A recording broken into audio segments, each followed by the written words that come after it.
Hello everyone, welcome to my new blog. তো আজকে সন্ধ্যেবেলায় চলে গেছিলাম বাজারে, কারণ মা আমাকে হঠাৎ করে বলল যে বাজারে যেতে হবে, তাই চলে গেছিলাম। তারপর বাজারে গিয়ে বুঝতে পারলাম যে কেন যেতে হয়েছিল। আসলে আমাদের একটা বাক্স কিনবে বলে গিয়েছিলাম আমি, মা আর বাবা। তো এখানে অনেক বাক্স ছিল, তার মধ্যে মা বাবা চুজ করছিল যে কোনটা নেবে। তো আমিও চারিদিকে ঘুরে ঘুরে দেখছিলাম।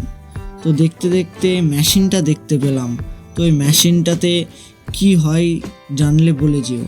তারপর একটা বাক্স চুজ করে ওটা ধরে টোটোতে তুলছিলাম। তো তারপর বাক্সটিকে টোটোতে তুলে দিলাম, তারপর ভালোভাবে বেঁধে দিলাম।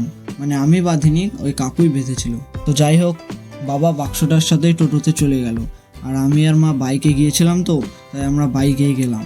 তারপর বাড়ি এসে টোটোর অপেক্ষা করতে করতে দেখি ছোট ভাই আর বড় ভাই। তো ওদের সাথে একটু মজা করতে লাগলাম। তো ওদের সাথে মজা করতে করতে আমাদের কিং খানও চলে আসে। তো তো এই কিং খানকে আমি দূর থেকে নিয়ে এসেছিলাম, তখনও অনেকটা ছোট ছিল, সেই ছোটতেই ওকে নিয়েছিলাম। তো এখন দেখো ও একদম কিং খান হয়ে গেছে। তো ওদের সাথে মজা করতে করতে টোটোও চলে আসে।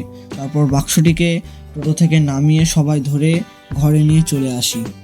তারপর আমি বাক্সর উপরে উঠে বাক্সর ফ্লেক্সিবিলিটি চেক করার জন্য পা নাড়াতে লাগলাম, আর মা শোনো কি বলছে। তো আমরা বাক্সটি এখন কোথায় রাখবো সেই জায়গা ঠিক করি। তো আজকের ব্লগটা কেমন লাগলো জানিও। তো আবার দেখা হচ্ছে পরবর্তী ব্লগে। আপাতত গুড বাই, রাধা রাধা।